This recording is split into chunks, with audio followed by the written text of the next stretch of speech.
Lo dijo en la primera hora.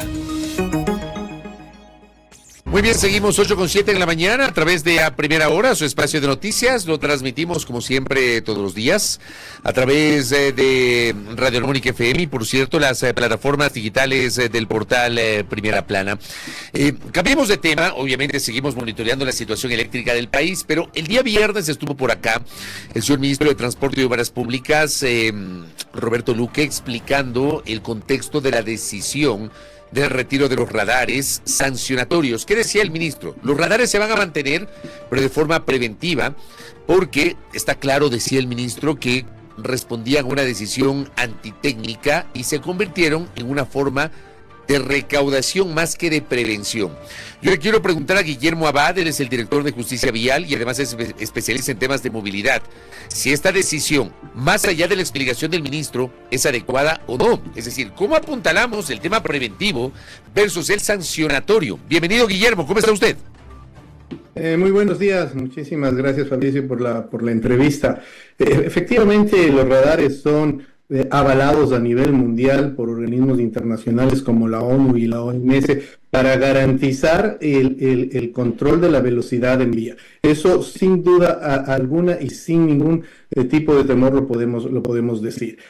Ahora bien, si un radar está hecho para corregir la conducta de quien está detrás de un volante, y en el caso de nuestros países, en especial los países de ingresos bajos y medios, como los dice la OMS, en el cual está incluido Ecuador, la conducta y el comportamiento de quien está detrás de un volante deja mucho que desear, por eso las altas tasas de siniestralidad. Consecuentemente, un radar tiene que ser sancionatorio, porque caso contrario, simplemente se convierte en una advertencia y si esa advertencia no tiene por detrás una multa que ratifique el espíritu de la ley, que ratifique el espíritu del COIB, en este caso que es el código complementario en relación a la ley de transporte, pues simplemente pongamos una señal de tránsito nada más, porque de ahí no va a pasar el efecto y el objetivo que tiene un sistema de control de velocidad en vía. Pero, a ver, el gobierno ha dicho no vamos a retirar los radares, vamos a eliminar las sanciones, pero el radar seguirá siendo preventivo. ¿Seguirá siendo disuasivo más allá de esta explicación? Un radar sin sanción no cumple su objetivo. Eso lo dicen todos los códigos internacionales en temas de control de vía y control de velocidad. Un radar sin sanción no tiene efecto positivo en relación a controlar y a persuadir la conducta de quien está detrás de un volante. Eso es totalmente demostrable. Tanto así que la política mundial en relación al control de la velocidad en vía trata de sacar a los infractores de la vía. Es así de severa. Lo que pasa es que en nuestros países y en Ecuador cada vez hacemos la ley de transporte mucho más permisiva y está sujeta a los vaivenes políticos, a los vaivenes de interés de cada gobierno. Mire que nuestra ley no se cumple en un 50% y eso es una clara muestra de que no se interesa implementar la misma porque puede resentir a ciertos sectores, puede resentir a ciertas personas que en realidad son los infractores. Si un radar, si un sistema de control de velocidad, sea pórtico, sean los propios semáforos, sean fotomultas, están ahí justamente para garantizar un espacio de convivencia ciudadana sea el adecuado para la movilidad y el tránsito de un país. Si es que estos dispositivos no están cumpliendo o no están enmarcados dentro de lo que la técnica establece, pues simplemente son un adorno y de eso no se trata. Lo importante es que funcione como esté establecido dentro de una norma técnica y como esté establecido dentro de la ley. Pero el argumento que se ha emitido por parte del Ministerio de Transporte y Obras Públicas es que los radares eran antitécnicos, no estaban cumpliendo su objetivo preventivo, que por supuesto tiene que ir acompañado de una sanción, pero que básicamente se previsió el tema de sanción, que los radares no estaban homologados, que los radares incluso estaban ubicados en zonas como para de alguna manera estimular esa sanción, o sea, en curvas, en pendientes, etcétera. ¿A usted no le satisface esa explicación? No, porque hay que tener claro dos ámbitos de análisis. Uno, desde el punto de vista de seguridad vial, en donde está claramente demostrado y avalado por organismos internacionales que los sistemas de control de velocidad como radares, pórticos, GPS, tacógrafos digitales, son válidos para garantizar una seguridad vial dentro de las vías de cualquier país. Eso de ahí es seguridad vial y ese es el ámbito que nosotros tenemos que defender y ese es el ámbito en el que está enmarcado dentro de nuestra norma jurídica. El otro ámbito es la parte administrativa, es decir, cómo se entrega al gestor privado o a la propia administración estatal estos radares. Entonces, para que el radar pueda funcionar dentro de nuestra norma, tiene que ser homologado. ¿Quién homologa? La Agencia Nacional de Tránsito. Tiene que ser calibrado. ¿Quién lo calibra? El fabricante con la autorización de la Agencia Nacional de Tránsito. ¿Quién lo ubica? El Estado, sea a través del Gobierno Nacional, Agencia Nacional de Tránsito, o a través de los gobiernos autónomos descentralizados. Entonces es el Estado el encargado de garantizarle al usuario de la vía que ese dispositivo que está hecho para garantizar la seguridad vial de los usuarios de la vía cumpla con la normativa jurídica. Entonces, si no están homologados, es responsabilidad de la ANT. Si no están calibrados, es responsabilidad de la ANT. Si están mal ubicados, es responsabilidad del Estado a través del gobierno nacional o gobierno local. Entonces, ¿qué es lo que hay que hacer? Veis aquí la parte que realmente debemos entender los ciudadanos. Si está descalibrado, calíbrenlo, pero no lo retiren. Porque en el momento que uno está retirando un sistema de control de velocidad, le estamos diciendo al infractor, haga lo que usted quiera, vaya a la velocidad que usted quiera, sin pensar en las consecuencias de los otros actores viales que están esperanzados en ese dispositivo para garantizar su vida. Si es que no están homologados, exijan que se lo homologuen. Si están mal ubicados, reubíquenlos. Pero no, digamos, están descalibrados, saquemos de este dispositivo porque está molestando a tal o cual sector. Eso no es viable. Lo que estamos haciendo es tomar acciones en contra de la seguridad vial cuando la política internacional, las sugerencias de los organismos internacionales que garantizan la vida de los usuarios en la vía, nos dicen que hay que tomar acciones efectivas a favor de la seguridad. Y una acción efectiva a favor de la seguridad vial es tener sistemas de controles tecnológicos en las vías que mitiguen el accionar subjetivo que tienen los agentes civiles de tránsito, la policía de tránsito o la persona como tal. Ese es el objetivo de un sistema tecnológico. No nos olvidemos, Fabricio, para terminar la idea, que hace no más de 6 meses atrás, también se suspendieron los controles con el personal de la CTE. ¿Por qué? Porque hubo personas que se empezaron a molestar. Entonces, quitan los controles con personal de la CTE o con personal policial. Y ahora quitan los controles con los sistemas tecnológicos. Estamos diciendo a los infractores, hagan lo que ustedes quieran de las vías, y si es que la tasa de mortalidad, siniestralidad y morbilidad aumenta, pues no es una coincidencia, va a ser una consecuencia de estas acciones que se están tomando de manera indebida. ¿Cuáles son las estadísticas? Usted seguramente a través de Justicia Vial maneja datos. ¿Cuáles son las estadísticas, digamos, para hacer la comparación sobre cuál es el índice de siniestralidad con radares en las carreteras versus el índice sin radares en las carreteras, Guillermo? Mire, en el año 2022 la tasa el porcentaje de siniestralidad, la causalidad de siniestros de tránsito por exceso de velocidad era del 14%. Se suspendieron los radares en esas mismas fechas por una disposición legal que se puso en Santo Domingo, suspendieron 6 meses y subió 3 puntos porcentuales. Aquí hay que tomar en consideración algo que es muy importante y que quizás no nos estamos dando cuenta de aquello. La naturaleza del problema nos indica de que los siniestros de tránsito en un 96% son causados por la persona, sea conductor, sea pasajero, sea peatón, sea ciclista. De ese 96%, si analizamos solo el factor humano, vamos a determinar que la causa del siniestro de tránsito está dada, en primer caso, por los distractores, que es el celular. El segundo, que es por no cumplir las normas de tránsito, que eso claramente es una preocupación porque nos está indicando de que los usuarios de las vías no nos gusta respetar la ley y no nos gusta que nos controlen. Y tercero es la velocidad, pero esa es la causa del siniestro de tránsito. Pero la primera causa de muerte en ese siniestro es la velocidad. No es lo mismo siniestrarse a 50 kilómetros por hora que a 100 kilómetros por hora. A 100 kilómetros por hora hay un 98% de probabilidades de fallecer. Y si queda vivo en ese 2%, ni siquiera sabrá que está vivo por las lesiones severas que va a tener. Y en el caso de un peatón a 50 kilómetros por hora, el impacto a 50 kilómetros por hora es una sentencia de muerte. Por eso los límites de velocidad son internacionales. 50 kilómetros por hora es en Quito, como aquí en Nueva York o como en cualquier otra parte del mundo. ¿Por qué? Porque está pensado en la vulnerabilidad del peatón y la vulnerabilidad de la persona. Y eso es importante que los ciudadanos entendamos, que cuando se pone un límite de velocidad y se ponen sistemas de control tecnológico para garantizar esos límites de velocidad, tiene un objetivo final y máximo, que es garantizar la vida de los usuarios de la vía. Tengo una pregunta de uno de nuestros oyentes. Dice, el uso de la tecnología y la sanción no está en duda, pero ¿no considera que con la descentralización a los gobiernos locales de ciertas competencias existe un perverso control de los radares con objetivos recaudatorios, dejando de lado la seguridad vial? Nos preguntan.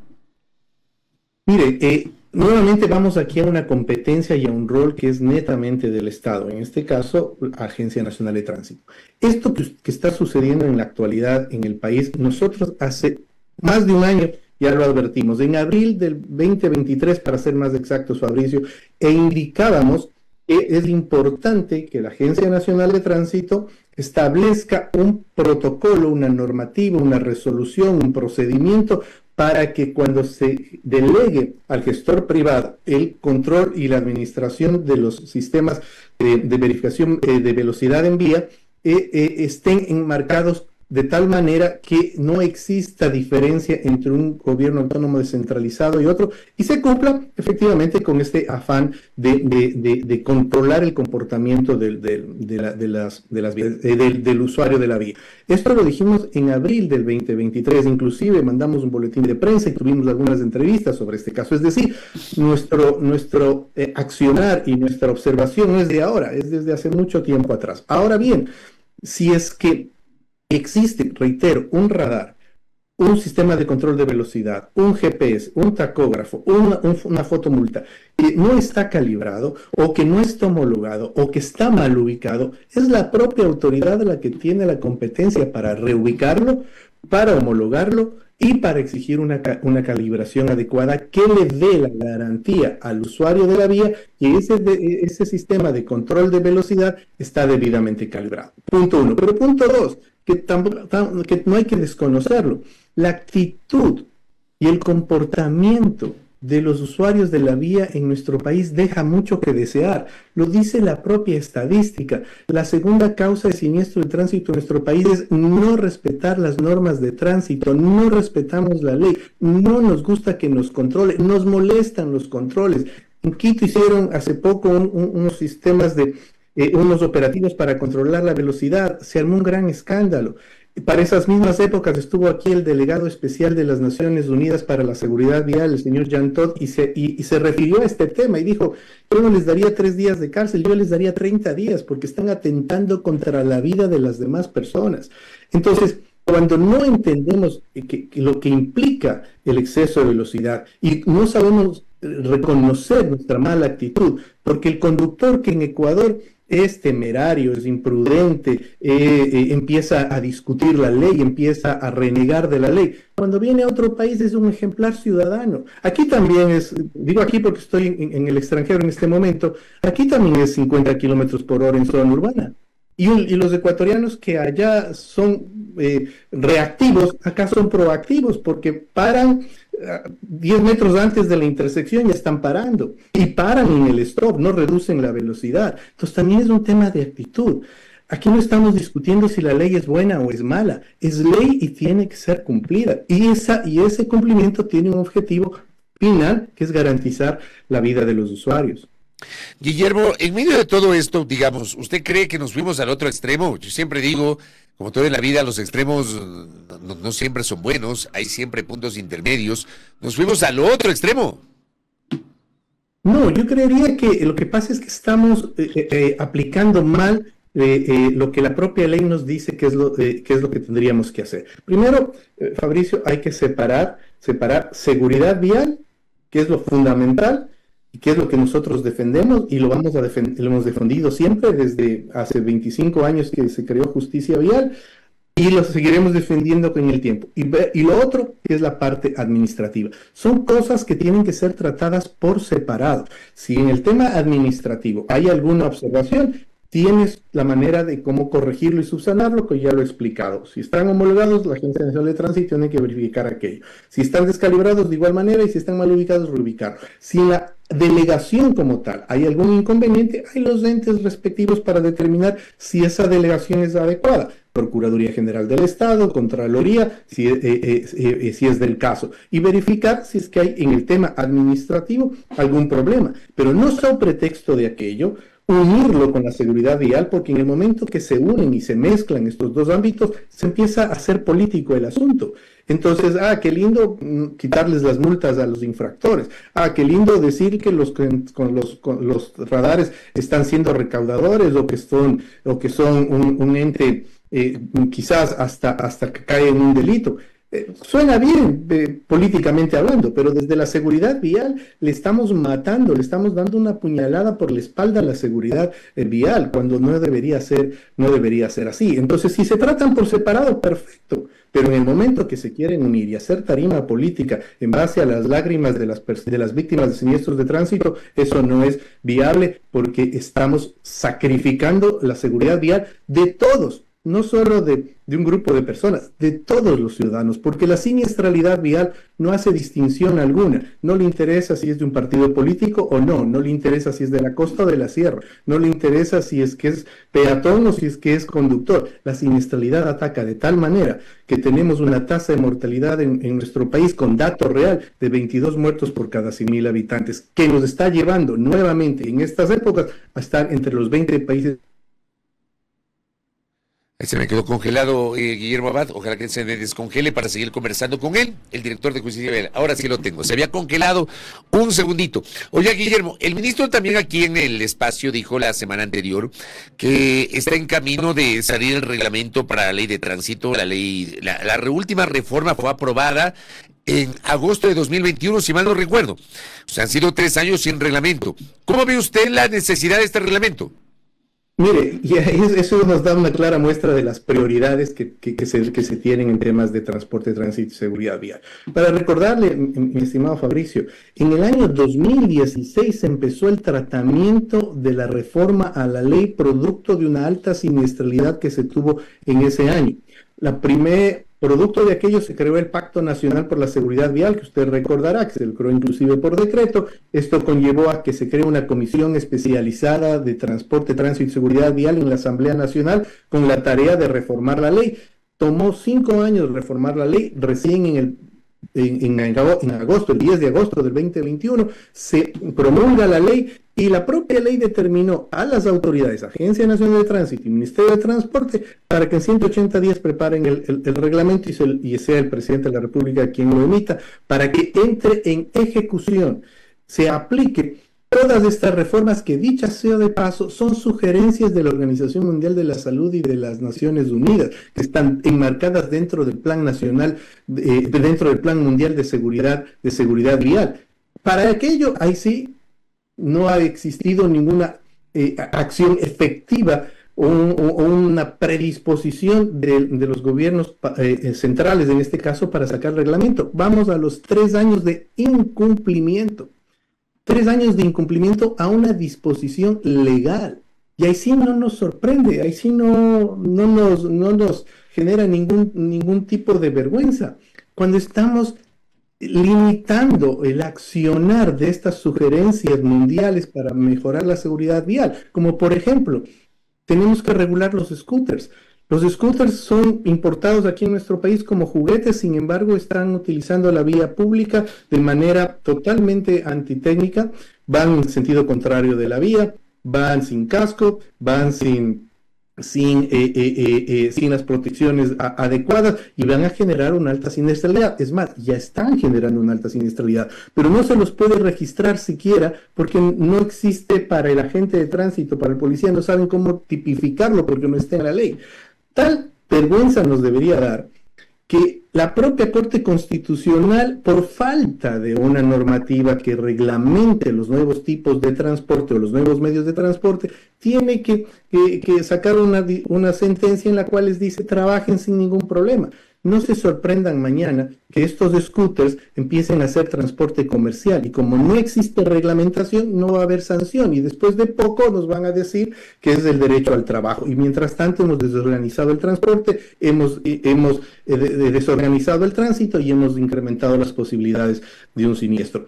Tampoco con el reglamento se ha podido establecer las nuevas plataformas de control y gestión de tránsito que son fundamentales para que los gobiernos autónomos descentralizados y el gobierno nacional pueda recoger toda la información que se puede recolectar a través de dispositivos electrónicos, magnéticos, digitales, fotográficos o de video que van a bordo de cada unidad, que también ayudan a controlar el transporte, ¿no? Y estos son GPS, tacógrafos, limitadores de velocidad que van principalmente en transportes públicos y privados. Tampoco se ha podido implementar. Tampoco se ha podido implementar la jerarquización de la movilidad, es decir, que los recursos que se perciben sean invertidos en base a esta jerarquización, que son peatones, que tienen la preferencia, biciusuarios, transporte público y luego el transporte particular. Es decir, ahí sí no le hemos prestado atención. O cuando hay un siniestro de tránsito, hace poco ha fallecido un ciclista que tenía gran potencial para inclusive estar en las próximas Olimpiadas, ha fallecido y ahí no hemos visto ruedas de prensa en el lugar del siniestro verificando o haciendo una auditoría vial. Simplemente se murió. Y cuando hay un siniestro de magnitud, donde hay más de 12 víctimas entre muertos, heridos y traumáticos, tampoco vemos a las principales autoridades verificando qué es lo que sucedió ahí. Pero para simular que hay un radar o un sistema de control de velocidad que está descalibrado y que es responsabilidad de ellos exigir la calibración, o que está homologado cuando es responsabilidad de ellos homologarlo, o cuando está mal ubicado, cuando es la responsabilidad de ellos ubicaron, ahí sí hacemos rueda de prensa. Entonces ahí nos podemos dar cuenta que se está mezclando el control como tal en beneficio de la seguridad vial con un tema administrativo y se empieza a hacer una tarima política. Entonces, en definitiva, con lo que usted acaba de mencionar, las prioridades en temas de transporte, tránsito y seguridad vial están invertidas y un reglamento que debió haber salido hace 3 años atrás, recién nos ofrecen que saldrá posiblemente después de unas 4 semanas y ojalá Dios quiera que así sea y nos toca pedir al creador que sea así sea porque ya las autoridades han demostrado que no les interesa que este reglamento entre en vigencia. Correcto, Guillermo, gracias. Le agradezco mucho por estos minutos para hablar sobre la decisión del gobierno de retirar los radares sancionatorios de las carreteras. Muy amable. Gracias a usted. Gracias a Guillermo Abad de Justicia Vial. Primera plana. Todas las noticias, todas las voces.